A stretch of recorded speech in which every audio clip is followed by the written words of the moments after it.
हवा में प्रदूषण के असली कारणों का पता लगाएंगे वैज्ञानिक।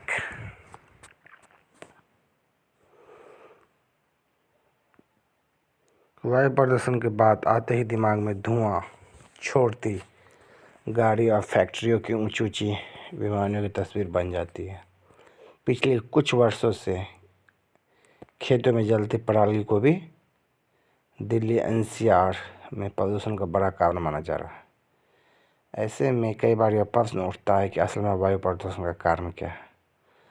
कौन सी गतिविधि वायु प्रदूषण में कितना योगदान देती है, जो कार्बन डाइऑक्साइड को या अन्य प्रदूषण कण वायु में दिख रहा है, उनके वास्तविक स्रोत क्या है। वैज्ञानिक ने अब इन सभी प्रश्नों का उत्तर तलाशने की शुरुआत की है।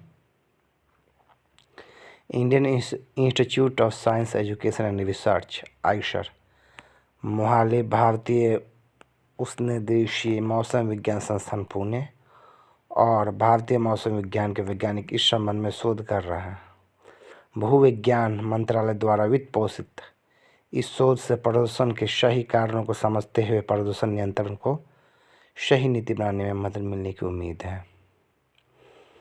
परियोजना पे एक नज़र डालते हैं कि बीओसी क्या है। बीओसी मतलब बेंजीन, प्रोपेन, एसिटिलीन, इथेन, टैलिन जैसी कार्बनिक गैसों को वोलेटाइल ऑर्गेनिक कंपोनेंट यानी वीओसी कहा जाता है।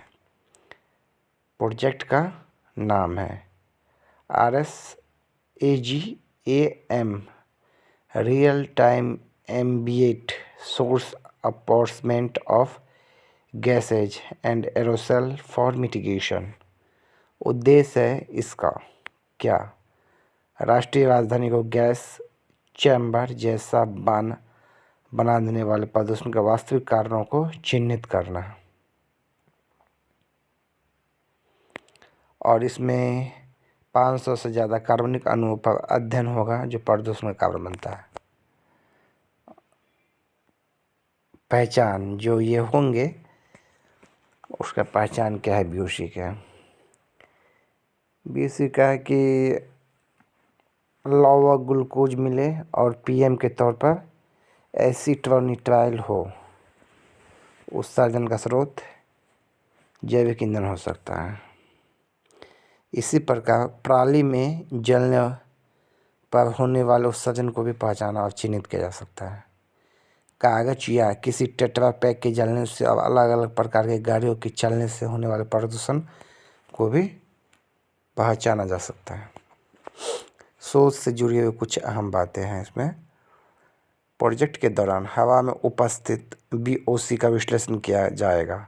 अलग अलग वस्तुओं के जलने पर अपना केमिकल मार्कर होता है। इसका निर्धारण बीओसी की मात्रा एवं उनके अनुपात से होता है। शोध में एक पॉइंट और है, जैसे हरियाणा, पंजाब की साइड पराली बहुत ज़्यादा जलता है, तो पराली पत्ती, नगर पालिका का कचरा, प्लास्टिक आदि के जलने या वाहनों से होने वाले उत्सर्जन की अलग अलग पहचान हो सकती है। इसमें 2 पहिया वाहन सीएनजी या डीजल पेट्रोल से चलने वाले 3 पहिया व 4 पहिया वाहनों को भी अलग चिन्हित किया जाता है।